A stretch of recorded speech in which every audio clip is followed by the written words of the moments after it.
Amazing Discoveries presenta Reavivando la Reforma.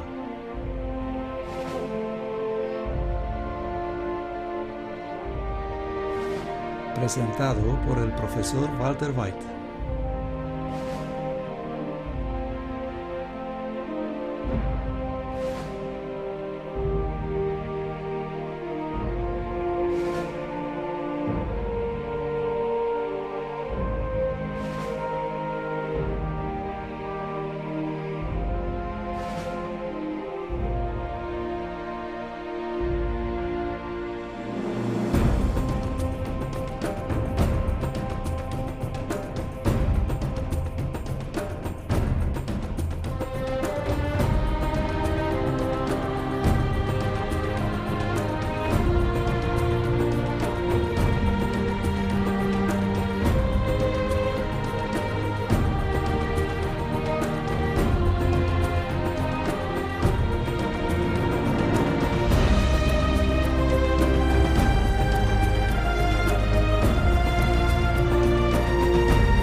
¿Cómo están esta tarde?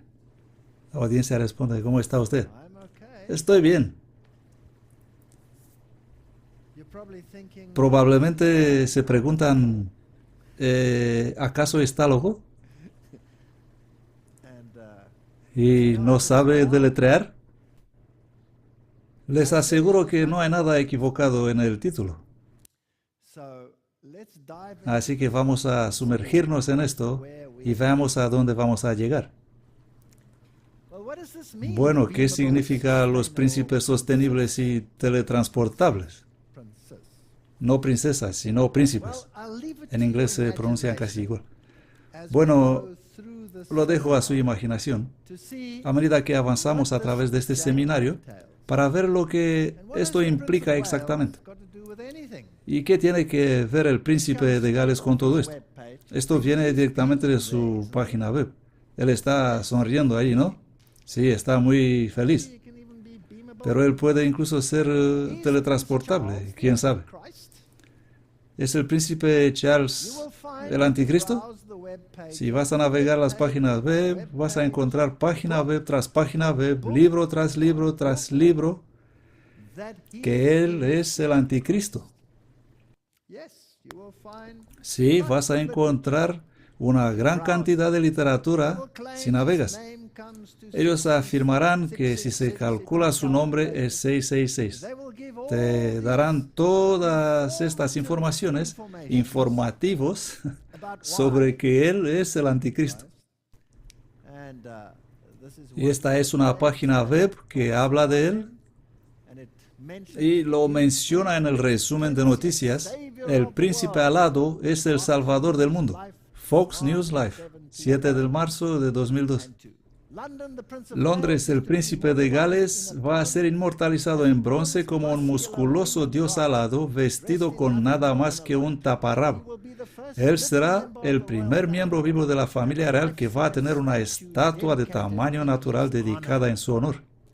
Aunque el príncipe está destinado a convertirse en defensor de la fe, cuando se convierta en rey de Inglaterra, la inscripción en la estatua en Brasil le honrará como Salvador del mundo.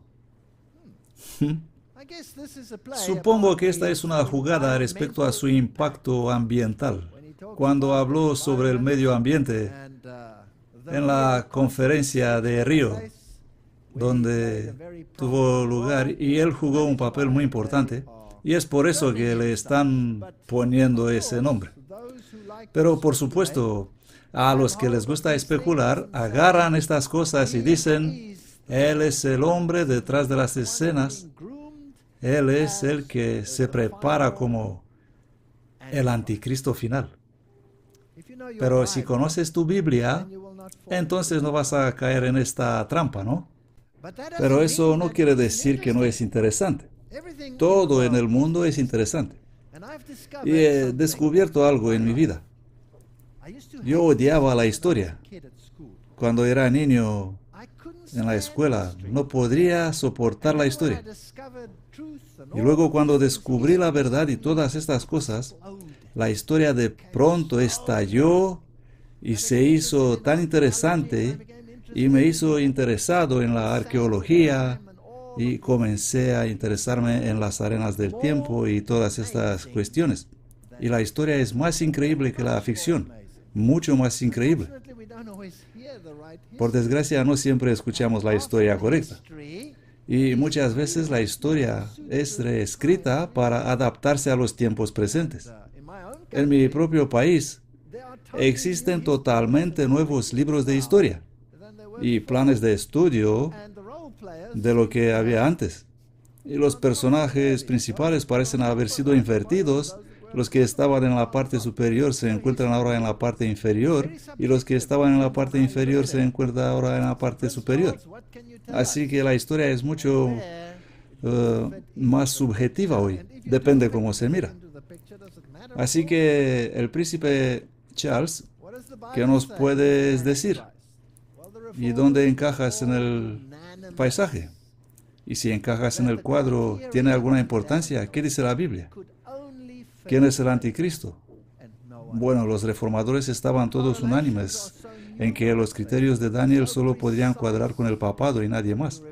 Las correlaciones son tan numerosas, decían, tan precisas, y si te acuerdas sus palabras, como una llave de palanca se ajusta a la cerradura para que fue hecha a la perfección.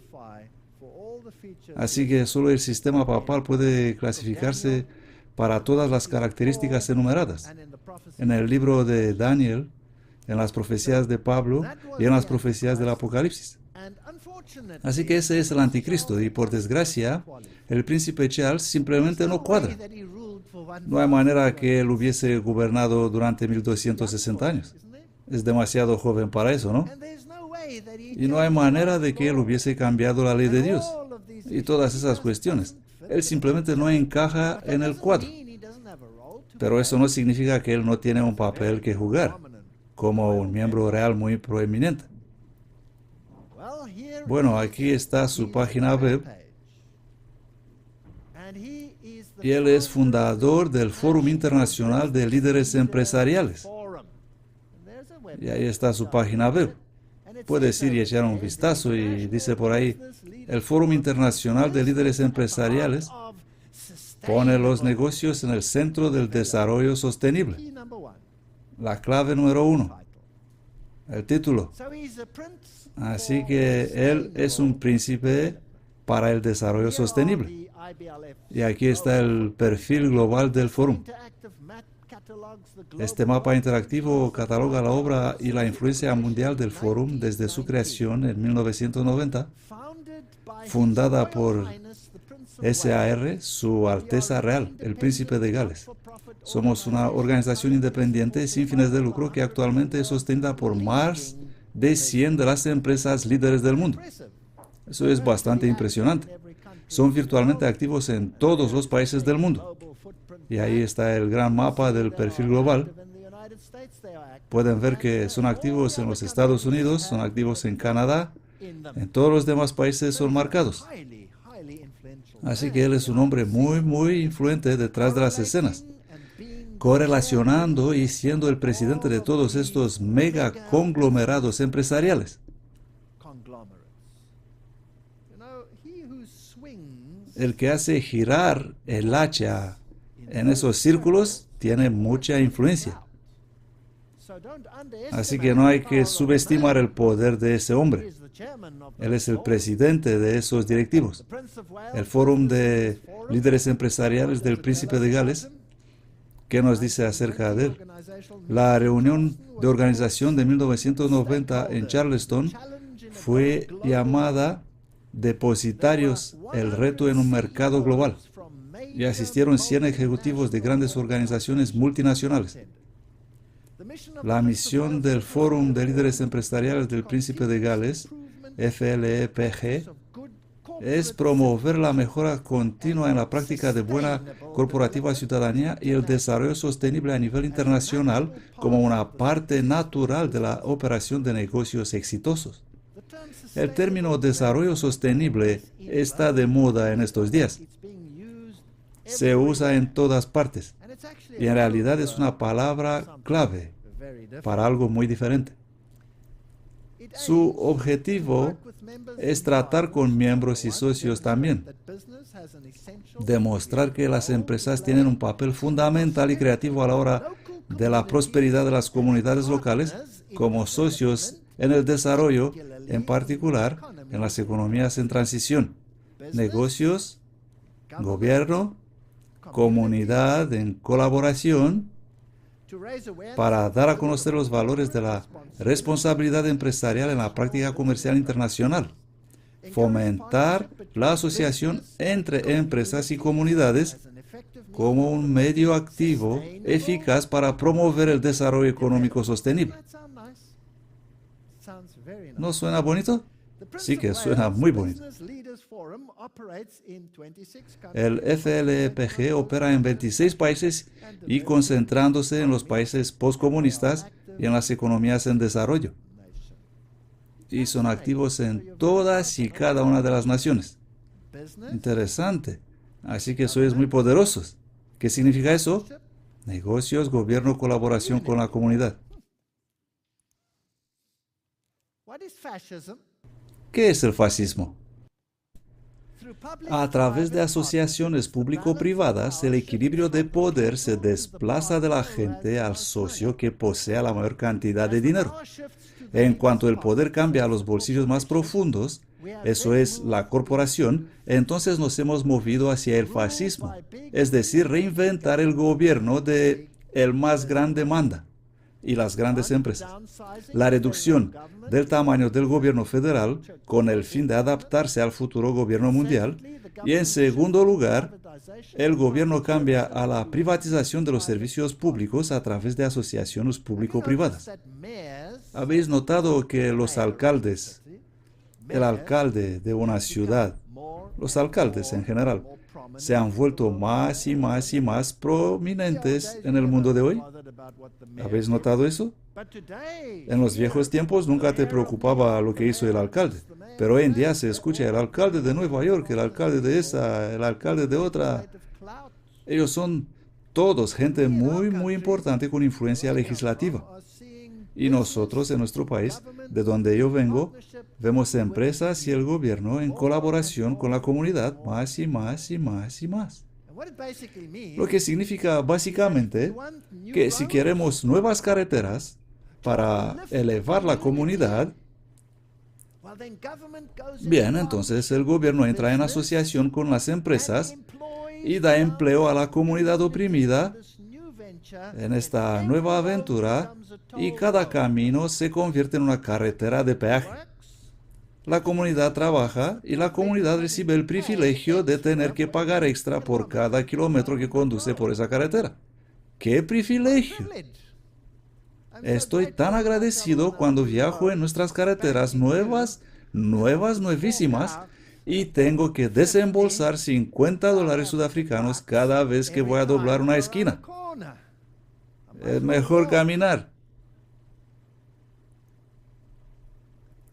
El fascismo y el empoderamiento de corporaciones. Fascismo. El término proviene del latín fascis, que significa unas de varas atadas a una hacha, el símbolo del poder del Estado portado delante de los cónsules en la antigua Roma.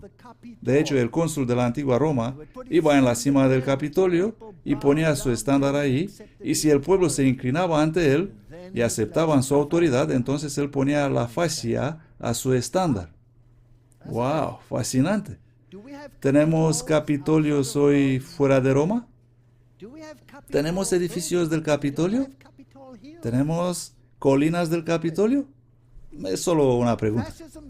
El fascismo comenzó, el fascismo moderno, el 23 de marzo de 1919 bajo el liderazgo de Mussolini. Mussolini fue financiado principalmente por los grupos empresariales y particulares como Cornelius Vanderbilt.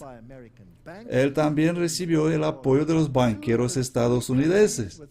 Durante la Segunda Guerra Mundial, los tres países con gobiernos fascistas eran, como ustedes saben bien, Italia, Alemania y Japón, aliados unos de otros.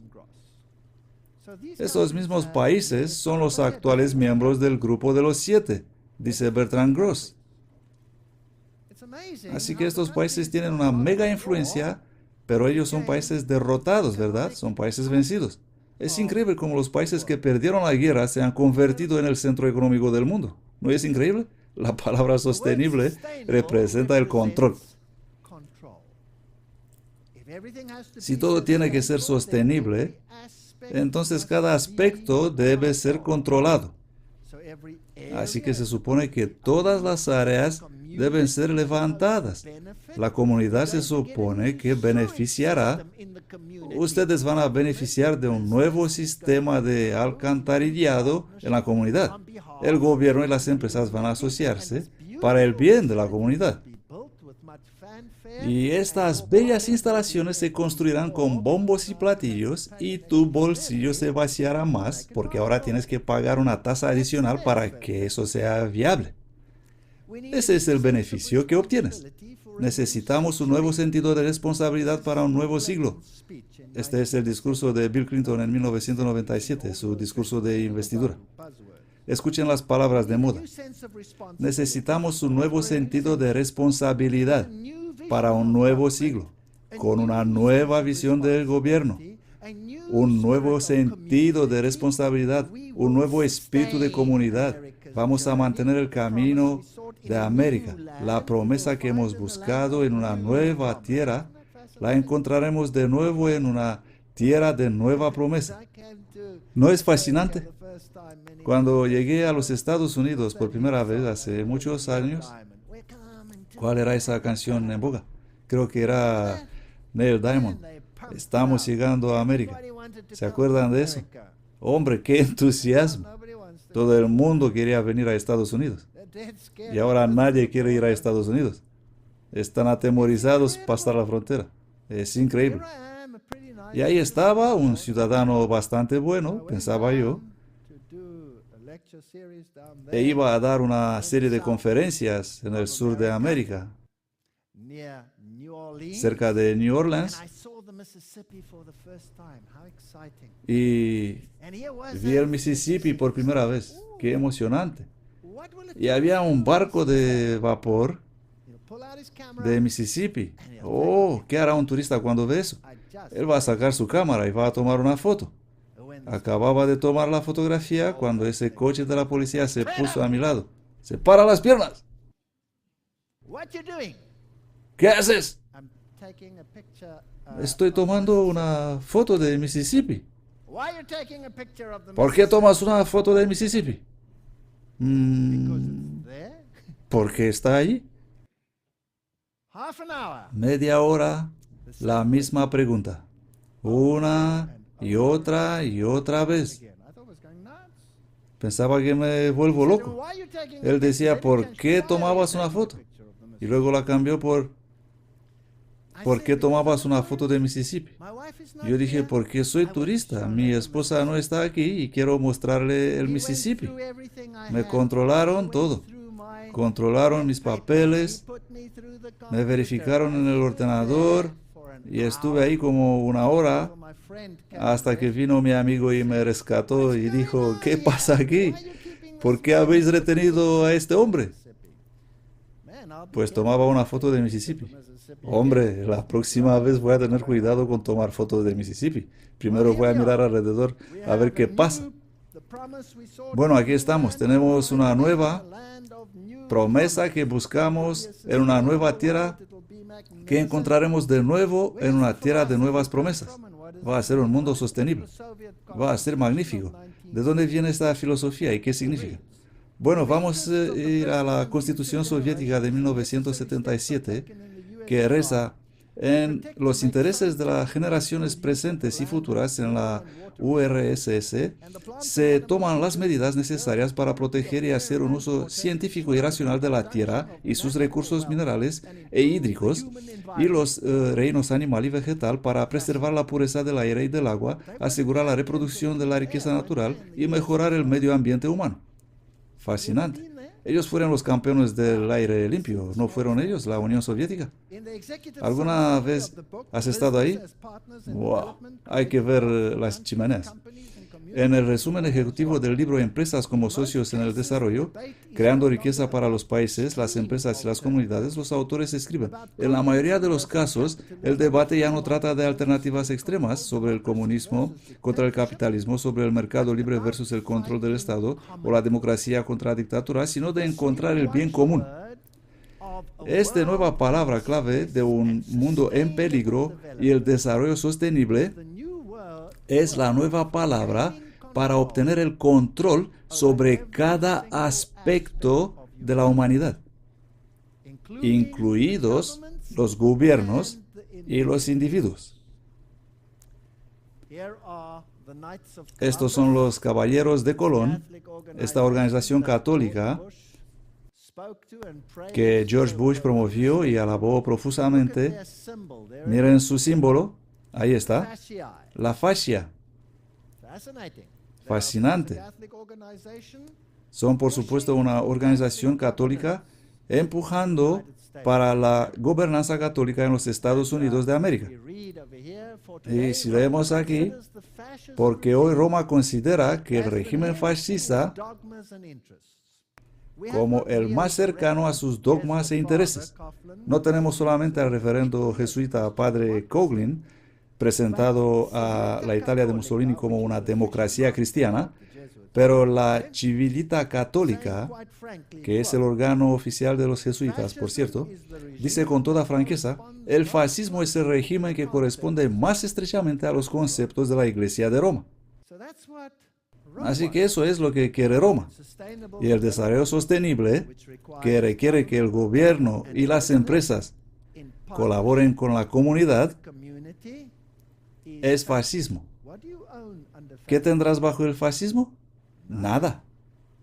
Te llamarás socio, pero socio es solo una nueva palabra para esclavo. Eso es todo lo que es, porque no eres dueño de nada. Puedes trabajar en el proceso y puedes pagar por el beneficio. ¿Qué es eso? Sino ser controlado por un nuevo sistema feudal. Ahora vamos a echar un vistazo a la religión y al príncipe de Gales. Esto viene del libro El Príncipe Charles, un príncipe sostenible, y es un libro bastante interesante. No era feliz con la fe cristiana. Según su biógrafo, él comenzó una investigación preliminar en el campo de lo que los practicantes denominan investigación psíquica o parapsicológica, y que sus adversarios ridiculizan como jugar con el ocultismo. Bueno, es bien sabido que él afirma que tiene conversaciones regulares con Lord Mountbatten, que ya no está con nosotros. Así que él seguro trata con algunos de esos temas ocultistas. A mediados de los años 70, un escritor nacido en Sudáfrica, ya saben, estos sudafricanos están en todas partes. Quisiera que no fueran tan problemáticos, pero en fin. Este escritor, nacido en Sudáfrica, explorador y místico, Laurens van der Post, se convirtió en el consejero espiritual de Charles. Fue Van der Post que lo ayudó a explorar el mundo natural, así como el mundo interior, donde el exterior depende de lo interno. Luego pasó a estudiar el budismo y el hinduismo.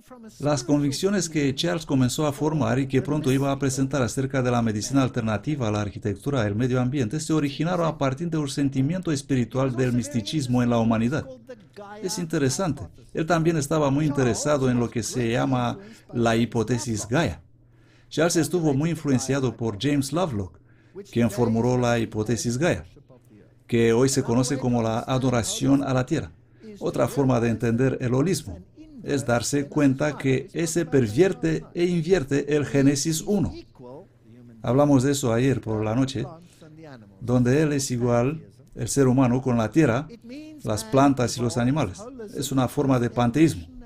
Significa que el hombre evoluciona. El holismo es la evolución en su máxima expresión. Charles eleva la posición del medio ambiente a una situación de dominio sobre el hombre. Charles sostiene que el medio ambiente es la clave para cambiar la sociedad. Así que hay muchas personas mirando lo que él hace y que es donde reciben estas ideas. Pero ¿es realmente él o se trata de una cortina de humo? Bueno, vamos a echar un vistazo a las noticias. Estas son las noticias de la BBC de 2006 y le llamaron Charles un príncipe moderno.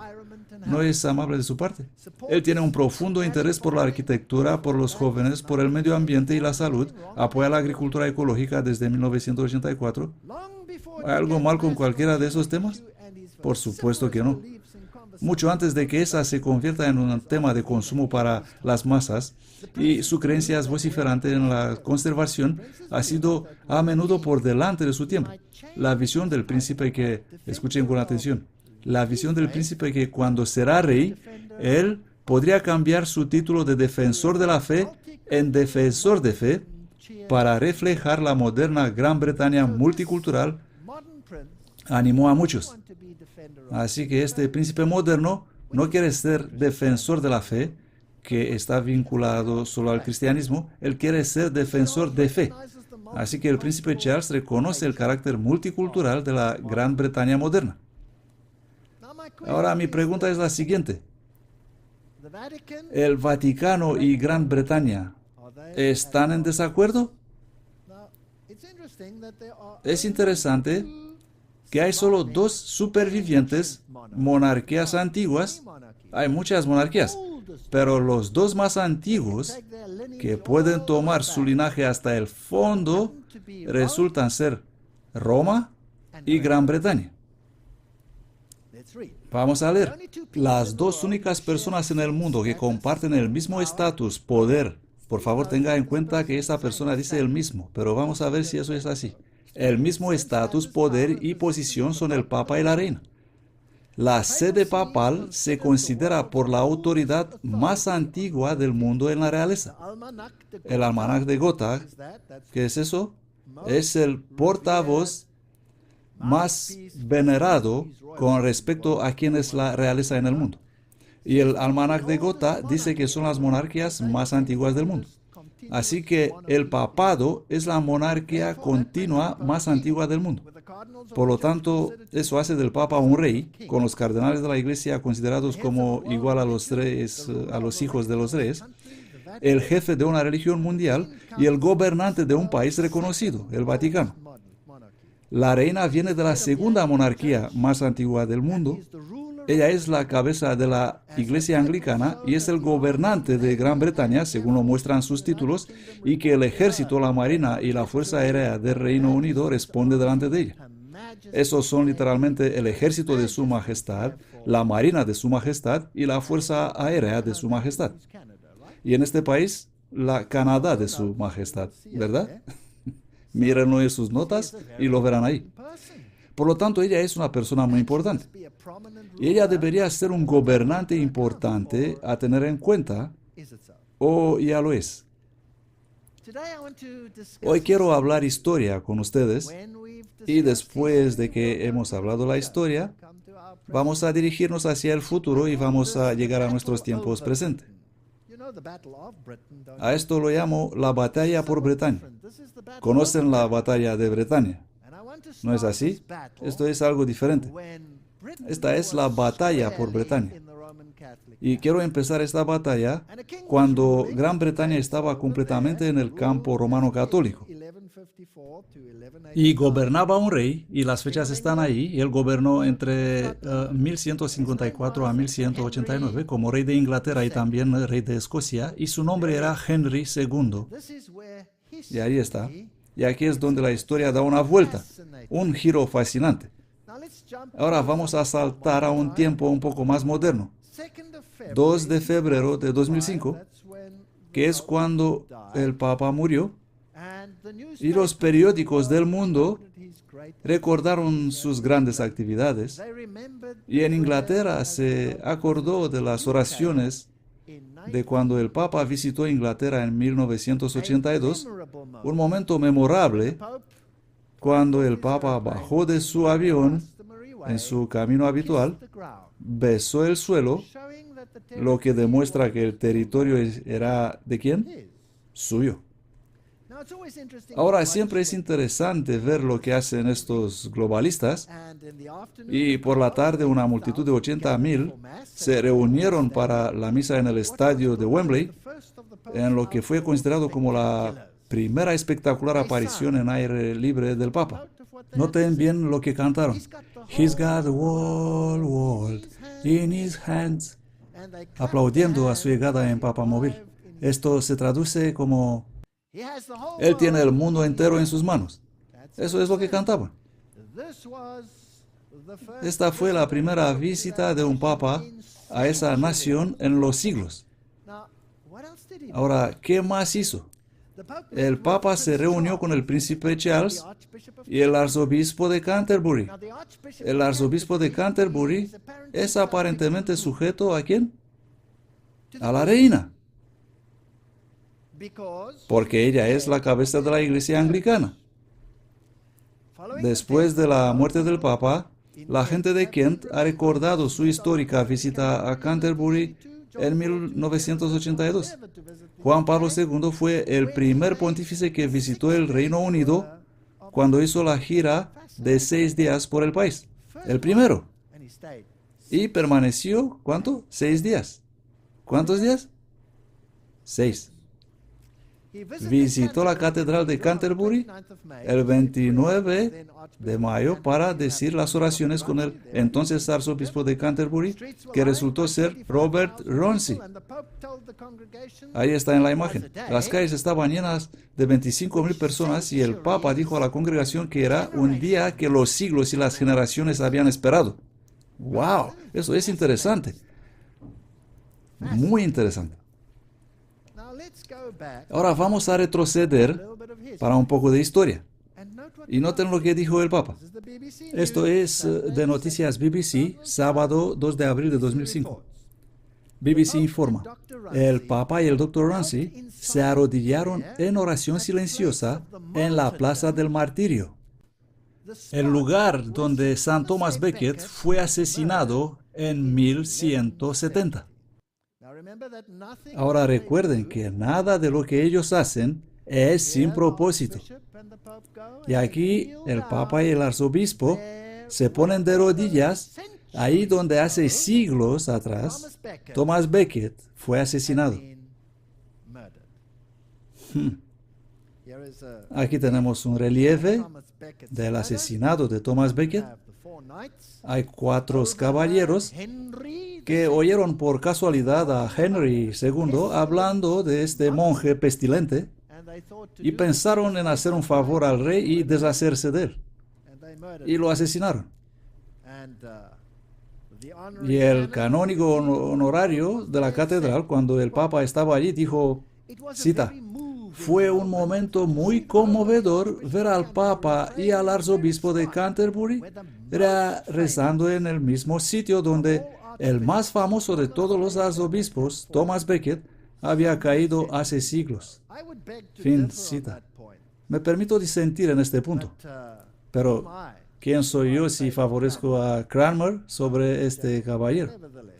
Pero, sin embargo, él estaba aquí, según ellos, el más famoso arzobispo de Canterbury que hubo alguna vez. Ahora, ¿por qué se arrodillara el Papa allí?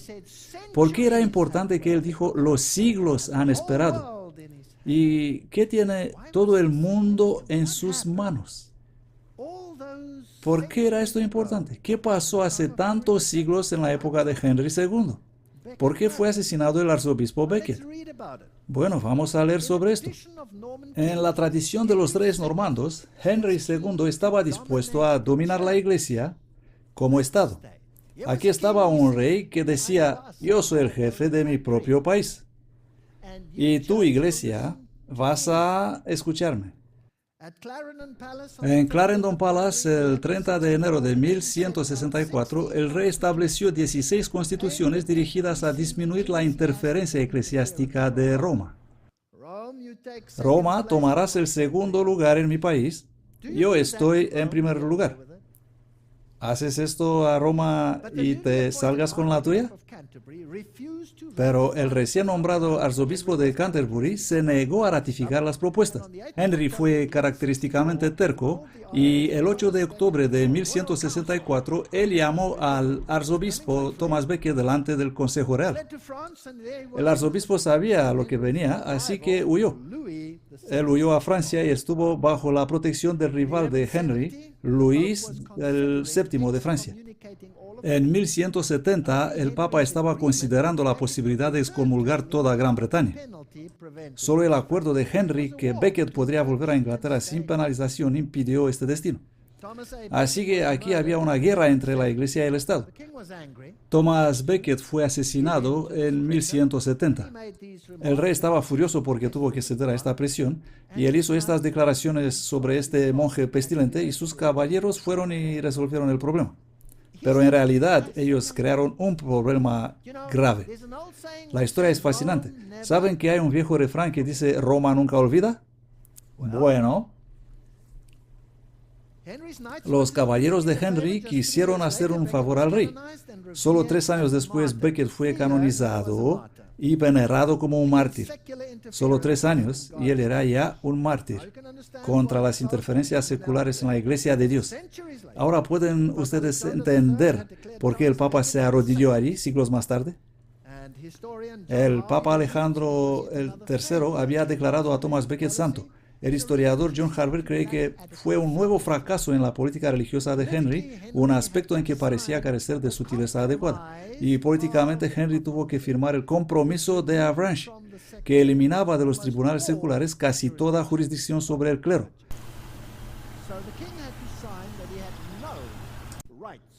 Así que el rey tuvo que firmar que no tenía derecho a controlar el clero.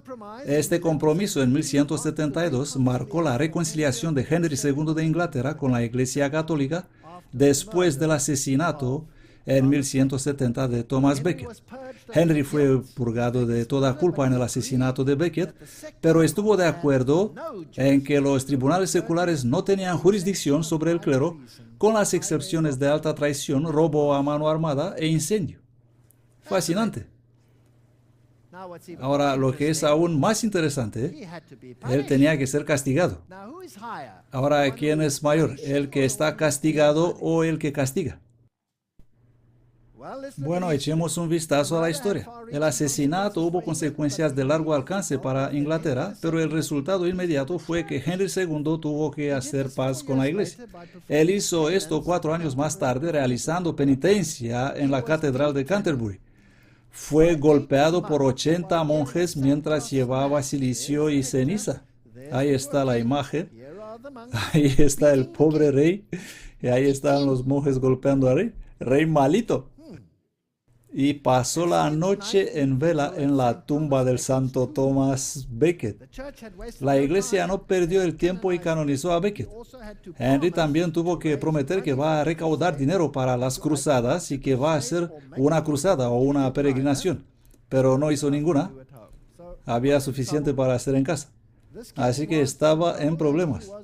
Este rey estaba en problemas y fue severamente reprendido. Su vida estaba en peligro. Bueno, ahora vamos a ir un poco más lejos en la historia. Solo un par de años. Ahora Inglaterra fue muy humillada. Os podéis imaginar cómo se sintieron. Su rey fue golpeado por los monjes y tenían que pagar todo ese dinero, supuestamente. La concesión del rey John de Inglaterra e Irlanda. Ahora, el rey John es muy famoso. Ahí está el rey de 1167 a 1216. En la cuestión de la elección y nombramiento de Stephen Langton como arzobispo de Canterbury, el rey John, según las palabras del Papa Inocencio III, mediante la persecución impía, trató de esclavizar a toda la iglesia. Así que aquí estaba este siguiente rey y viene y dice, no quiero este arzobispo, quiero otro. Y el Papa dice, ¿quién te crees que eres? Yo digo lo que tiene que ser. Tuvimos un pequeño altercado con China y el Papa actualmente, hace poco. Oh, fue muy interesante. No le dirás tú al Papa quién es el jefe. Y él dijo, rey, me vas a escuchar. Vas a designar a la persona que yo quiero. Como resultado, el Papa puso una prohibición sobre Inglaterra en 1208 a 1214, una especie de huelga religiosa conforme a cual no debería prestarse servicio religioso para nadie, culpable o inocente. Cuando esto no funcionó, el rey mismo fue excomulgado. Ahora, ustedes deben recordar lo asustada que era esa gente. Y no estabas con la iglesia, estabas perdido para siempre. La gente era asustada de muerte. El rey había sido excomulgado. Cediendo bajo esta presión, John escribió una carta de concesión al Papa con la esperanza de anular la prohibición y la excomunión. Era el año 1213. Concesión de John, que en efectivo hizo Inglaterra un feudo de Roma. Por favor, noten de dónde he leído esto. Esto proviene de las fuentes de la historia británica. Así que Inglaterra se convirtió en un feudo de Roma. Funcionó a las mil maravillas. El Papa, satisfecho, levantó el yugo que había colgado sobre el pueblo de Inglaterra y su rey. Pero eso no fue suficiente. Rey, ponla ahí. Ponla ahí. Así que el rey fue y firmó una declaración y renunció a la corona. Ahí es la imagen de la corona que se coloca a los pies del prelado romano. Roma, la corona de Inglaterra es tuya. Y la voy a alquilar de nuevo pagando una tasa. Fascinante historia. Esto es alucinante. Nadie piensa en esto hoy en día. Vamos a seguir adelante. Ahora bien, esta es la concesión que él firmó.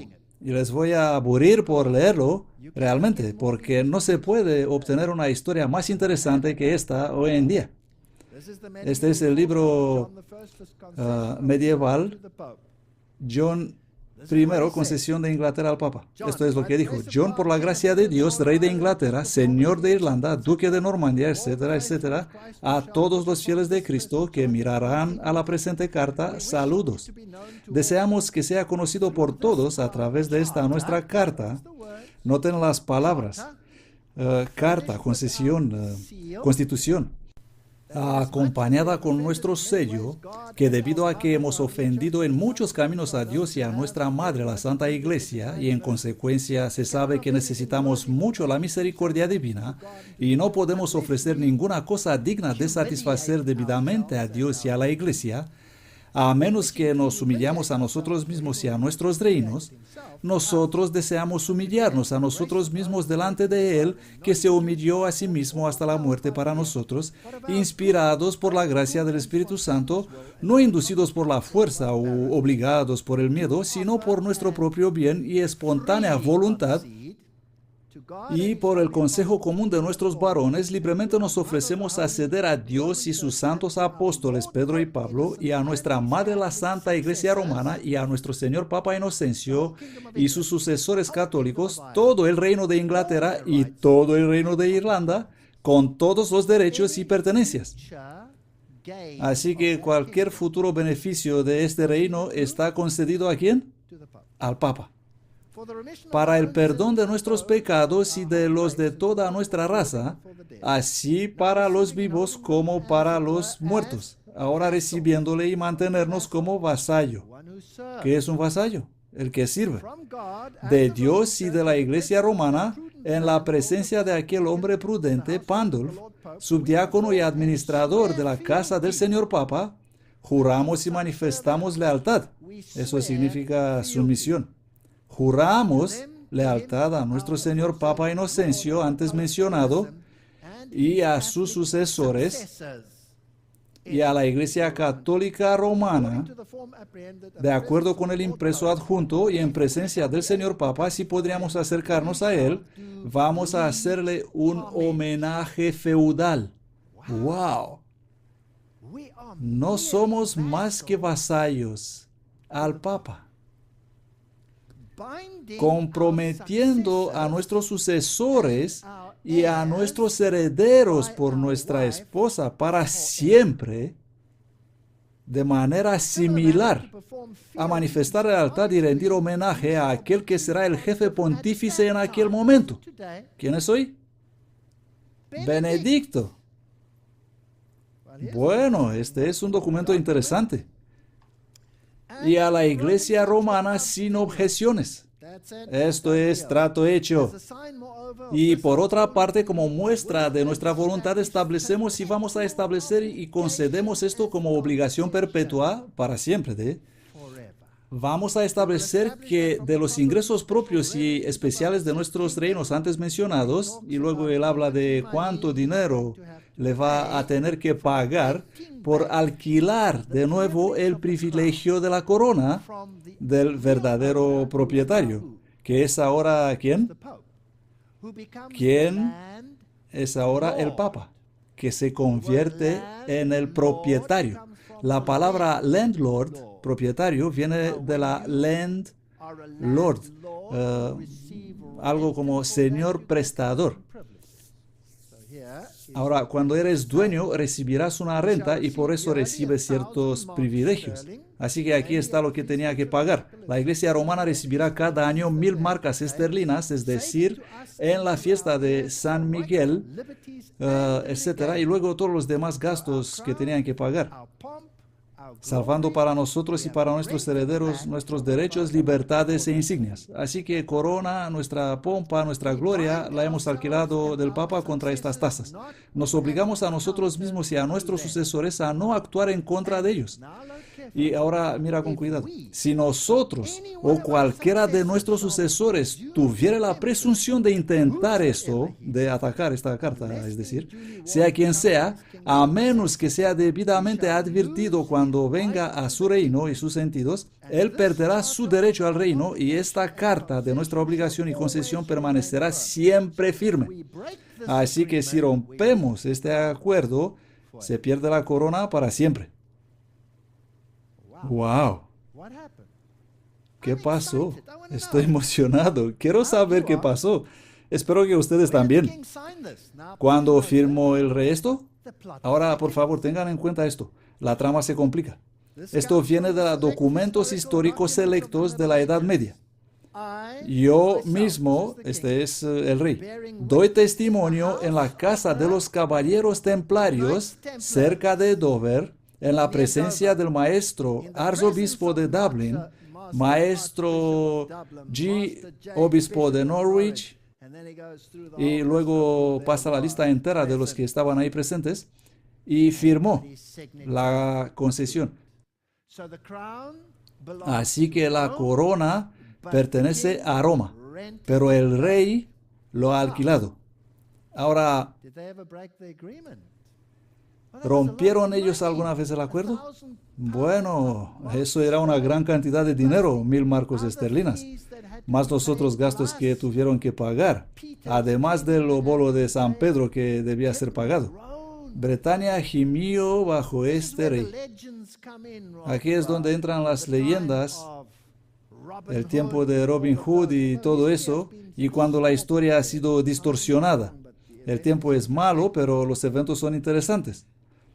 Bueno, el rey John se derrumbó bajo la presión de sus varones que no podían pagar los impuestos, y así él firmó la Carta Magna el 15 de junio de 1215. La Carta Magna es un documento famoso. En este documento se comprometió a rendir respeto a lo que los varones y los señores del imperio dijeron, más que a lo que dijo la otra persona. Y de ahí en adelante se negaron a pagar los 1,000 marcos esterlinas. ¿Qué hicieron cuando se negaron a pagar eso? Rompieron el acuerdo. El rey John rompió los términos de esta constitución con firmar la Carta Magna en 15 de junio de 1215. Recuerden, el castigo por romper el acuerdo era la pérdida del derecho de la corona del reino a favor del Papa y de la Iglesia romana. Lo dice con toda claridad. Para tomar formalmente y legalmente la corona de los monarcas de Inglaterra por el acto de la declaración, el 24 de agosto de 1215, Papa Inocencio anuló la Carta Magna. Más tarde, en el mismo año, él puso una interdicción, una prohibición sobre todo el Imperio Británico. Y desde entonces hasta hoy, la monarquía inglesa y toda la corona británica pertenece legalmente al Papa. Ahora, Inglaterra no siempre fue muy buena amiga del Papa. Y hubo cosas como la Reforma y el rey Henry, quien dijo, fuera el Papa, no me importa de él. Él tenía otros intereses. El suyo era más bien un problema androgénico que otra cosa. Bueno, no vamos a entrar en esos detalles. Aquí está la foto del rey firmando la Carta Magna, rompiendo el acuerdo. Solo 3 de las cláusulas originales de la Carta Magna siguen siendo ley. Todo lo demás ha sido rescindido hoy. Por favor, tengan en cuenta lo que sigue siendo ley. Así que esta parte todavía está vigente. Una defiende la libertad y los derechos de la Iglesia anglicana, otra confirma las libertades y costumbres de Londres y otras ciudades, pero la tercera es la más famosa. Ningún hombre libre será arrestado o encarcelado o despojado de sus derechos o bienes o proscrito o exilado, ni vamos a proceder con fuerza contra él, excepto por el juicio legal de sus semejantes o por la ley de la tierra. A nadie venderemos, a nadie se va a negar o retrasar el derecho o la justicia. Tiene ecos resonantes en la Declaración Americana de los Derechos y en la Declaración Universal de los Derechos Humanos. Todo lo demás ha sido rescindido. Así que realmente el dueño del reino es Roma. La corona es suya. Y para los monarcas de hoy, el tener la corona es en realidad un pretexto. La corona la poseen los templarios. ¿Quién son los caballeros templarios modernos? ¿Quién son los templarios modernos? Esta es la pregunta.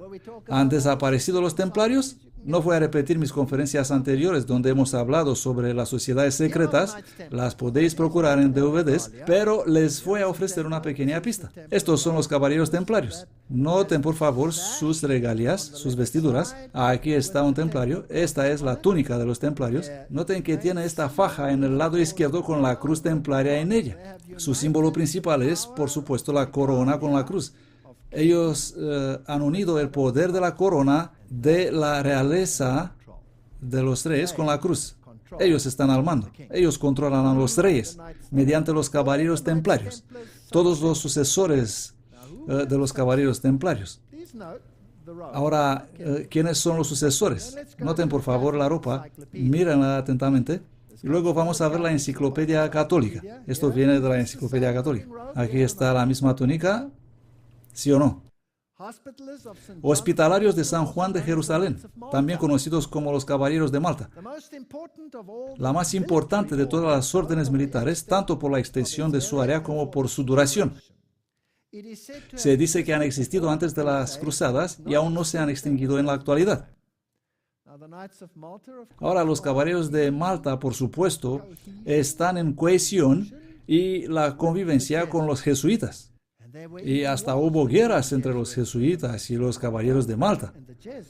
Y los jesuitas, el Papa Negro, es en realidad el poder dominante detrás de toda esta escena. Cada una de estas órdenes le son subordinadas a él.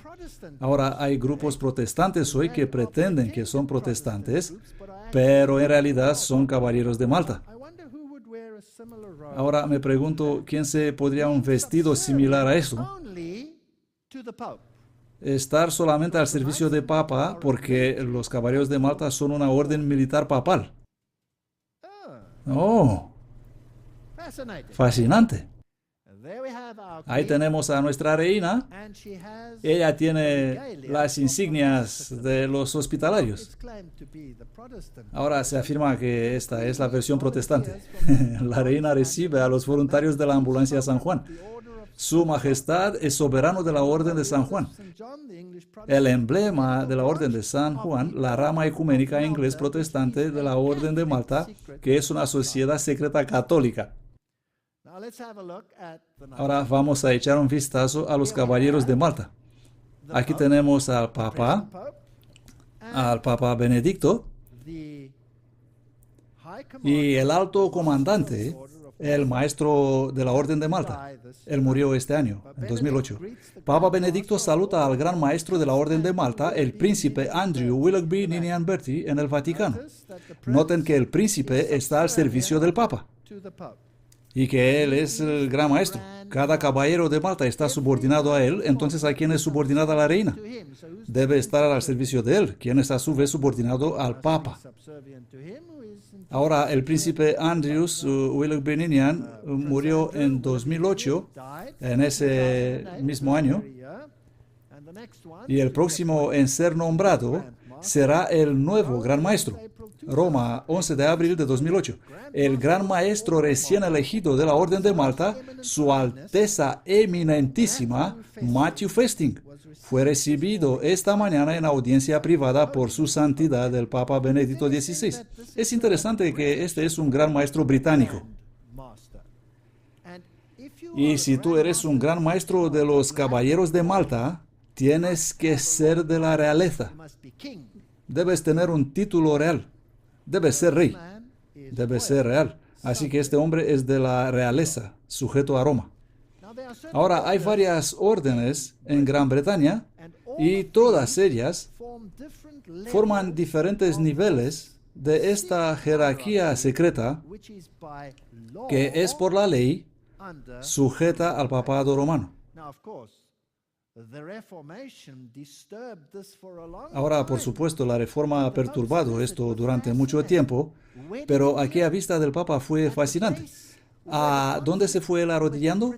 En el sitio donde comenzó el conflicto con Gran Bretaña, en el lugar donde Thomas Becket fue asesinado cuando un rey decidió reprimir la Iglesia Católica Romana. Y el resultado de ello fue la firma de un documento que finalmente dio la corona a Roma. Así que cuando hablamos de la corona, es una treta pensar que la reina tiene la corona. La corona pertenece a los caballeros templarios. Y los caballeros rinden homenaje a la corona. Ellos no rinden homenaje a la reina. Ellos rinden homenaje a los templarios. Y rinden homenaje al Papa. Esta es la honorabilísima orden de la Jarretera. La reina es soberano de esta orden. 5 miembros de la familia real son damas de la orden o caballeros reales. Y hay 24 caballeros y damas compañeros. Y ahí están 3 ex primer ministros. Hay monarcas extranjeros y caballeros y damas compañeros extra. Este es el Consejo Interior que se ocupa con los problemas del Estado. Y aquí está el cuadro completo de todos los caballeros de la Jarretera. Y he tenido una vida fascinante yo mismo. En realidad, he cenado una vez, por favor, con uno de estos señores señoriales. Y ahí está sentado en la fila del medio, Lord Sainsbury. Cené con él una noche en el consulado británico de Sudáfrica. Y él vino a comprobar nuestra investigación científica porque yo era un becario de la Sociedad Real. Y en realidad yo no sabía que él era un miembro de la orden, pero estoy feliz de ver que era. Bueno, el desarrollo del príncipe Charles. El príncipe Charles, nacido Charles Philip Arthur George Mountbatten, Windsor, en 1948, el mismo año en que Israel nacía, en 1969, su madre le hizo príncipe de Gales y se convirtió en un caballero de la orden, y también es el gran maestro y caballero principal de Gran Cruz de la Honorabilísima Orden del Baño. Nombres extraños, ¿eh? Es la Orden del Baño en la que los presidentes Ronald Reagan y George Bush fueron nombrados caballeros después de terminar el cargo presidencial. Muy interesantes. Aquí hay una orden militar y se les da a los presidentes de los Estados Unidos. fascinante. ¿Por qué la orden del baño? Debido a que en la antigüedad solían bañarse como una limpieza espiritual. Era el aspecto religioso de la orden. Tenía una connotación espiritual.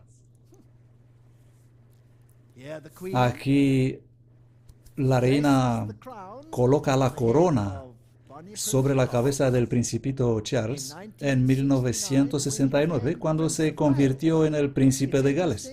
Es interesante que el escudo de armas del príncipe de Gales no forma parte del de la reina. Así que el príncipe es soberano, él tiene un trono, no está a la espera de uno. Él es el príncipe de Gales y también es el gran maestro de la Orden del Baño. Y cuando fue coronado, esto es lo que dijo la reina Elizabeth II. Estas son las palabras. Este dragón, porque ese es el símbolo que eligieron para Gales, este dragón te da tu poder, tu trono y tu autoridad. Su respuesta a ella fue: ahora soy tu liegeman y digno de tu culto terrenal. Liege es una antigua palabra en inglés que significa señor. Ahora soy tu señor y digno de tu adoración terrenal. Ahora, ¿qué quiere decir todo esto? ¿No es interesante? Espero que les interesa. ¿Quién es el dragón? ¿Sabían ustedes que el dragón era el símbolo de Roma? ¿Era el símbolo de la antigua Roma? Lo van a encontrar bajo los antiguos puentes romanos. Siempre había un dragón. Y es parte del emblema del Vaticano. Y si vas a leer tu libro de Apocalipsis en la Biblia, entonces verás en Apocalipsis capítulo 12 que el dragón es un símbolo de Satanás, pero también es el símbolo de Roma, a quien Satanás usa para atacar al pueblo de Dios y al Mesías mismo. Y si lees en el capítulo 13 de Apocalipsis, es el dragón que da su poder y gran autoridad a la bestia de Apocalipsis 13. Así que Satanás y Roma, trabajando al unísono, tienen esta autoridad. Y el príncipe, bueno, ¿a quién eres sujeto, príncipe?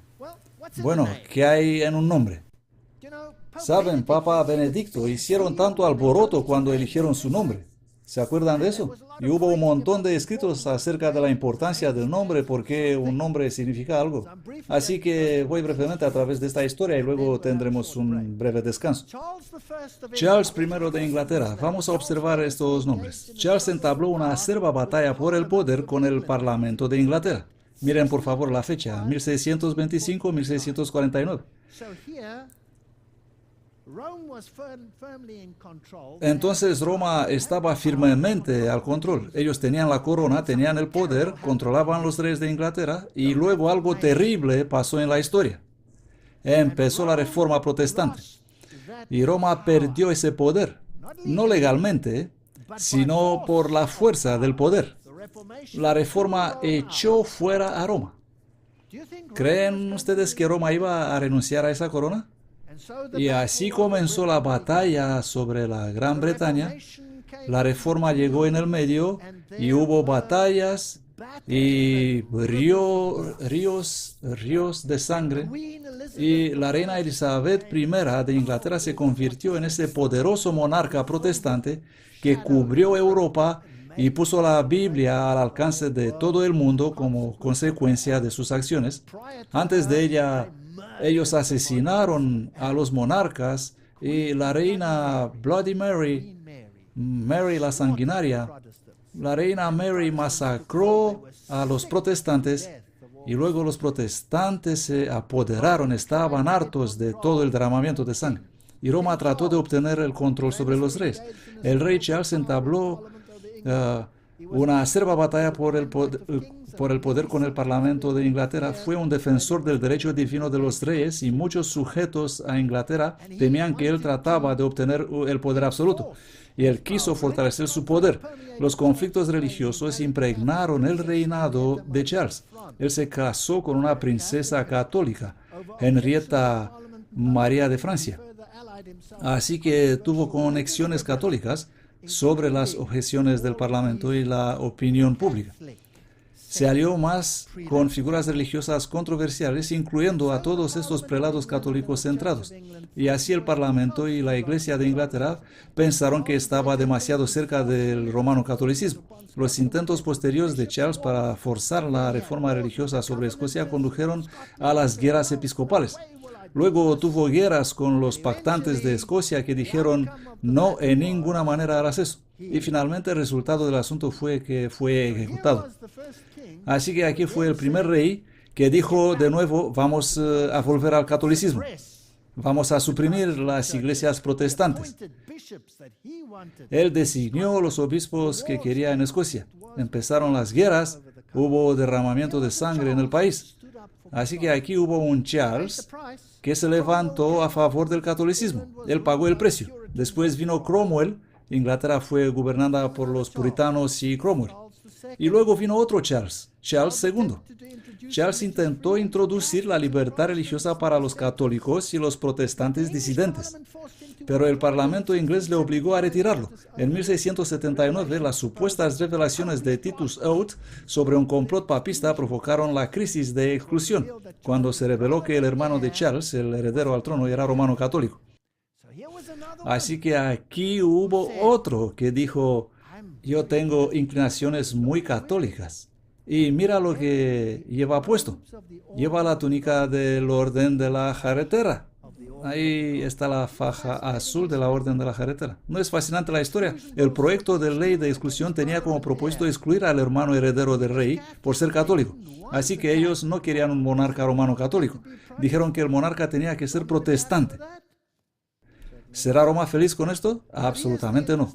Pero aquí está la historia interesante. Desde el papado llegó la idea de un ejército permanente y el poder arbitrario. Anteriormente la corona de España y ahora Francia apoyan las raíces del papismo entre nosotros, pero establece el papismo completamente y el fin es un gobierno y un poder arbitrario. Es una quimera, la noción sin papismo. Y ese rey en su lecho de muerte se convirtió al catolicismo. Fascinante. Así que aquí tenemos dos Charleses que se levantaron contra el protestantismo en favor del catolicismo. El uno fue ejecutado y el siguiente se convirtió en católico. Me pregunto, ¿qué va a hacer el tercero? ¿Va a seguir a Tony Blair, tal vez? No creo que iría tan lejos. Él quiere ser defensor de fe.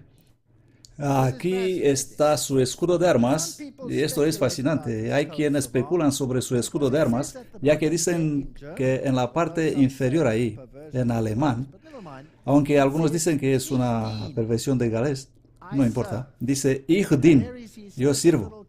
Y allí está su pequeña corona especial con las 3 plumas y dice Ich dien.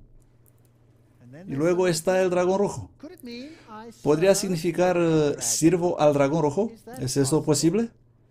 Este es el dragón rojo en la bandera del país de Gales y alguna de las parafernalias que van junto con ella tiene el lema y Drai Goch Dirin, lo que sea, y significa el dragón rojo da la autoridad. Y aquí está en su forma original. Y su majestad, la reina Elizabeth II, aprobó la insignia del dragón rojo existente, que fue nombrada la insignia real. Y reza, el dragón rojo da la autoridad. ¿Quién es el dragón rojo? ¿Tienen ustedes una idea de quién es actualmente? ¿Podría ser Roma? Y todos estos círculos secretos de caballeros templarios tengan un papel fascinante para jugar. ¿Es esto posible? El principito Charles y el principito Andrew, los dos miembros de la Orden de la Jarretera, y el principito William andando por ahí, ¿es del Orden de la Jarretera? No tenemos que leer todo esto. Aquí él estuvo inaugurado. Y la Orden del Baño. Bueno, interesante. ¿Comprenden? Tenemos la Orden del Baño. La orden consta del soberano, el gran maestro, que es el príncipe de Gales, 3 clases de miembros, caballeros, comandantes, títulos de la orden, etcétera, etcétera. Y aquí están. Aquí él está en su regalia como príncipe de Gales, vestido como gran maestro de la orden del baño, y la reina en su vestido de la orden del baño. Y aquí está el hermosito principito. Oh, no. Ronald. El hermosito Ronald, sí, el hermosito Ronald recibiendo la orden del baño, al igual que George Bush, y ambos fueron nombrados caballeros de esta oficina. Ahora esto se recibe para servicios a la corona. ¿Perdone? ¿Quién es la corona? Bueno, cuando volvamos después de un breve descanso, vamos a entrar en esta historia y luego vamos a saltar a los tiempos modernos y vamos a ver a dónde vamos con el desarrollo sostenible.